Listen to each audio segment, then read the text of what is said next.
আবেগ করে আমি এটা কিনছি, কিন্তু আমার কিনা ঠিক হয়েছে না।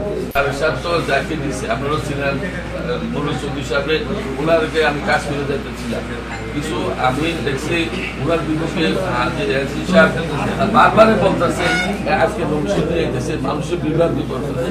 এই কারণে আমি তো আবেগ করে আমি এটা কিনছি, কিন্তু আমার কিনা ঠিক হয়েছে না। কিন্তু আমি এটাও বলি এসি সাহেব যদি কোনো রকমে, আমি তো আল্লাহ জানে নমসন বল দেবেন, আমি কিন্তু জানি যদি কোনো রকমের বল দেয় আমি চাকরি ইনশাল্লাহ বলবো এসি সাহেবের বিরুদ্ধে আমি নিষেধ করবো।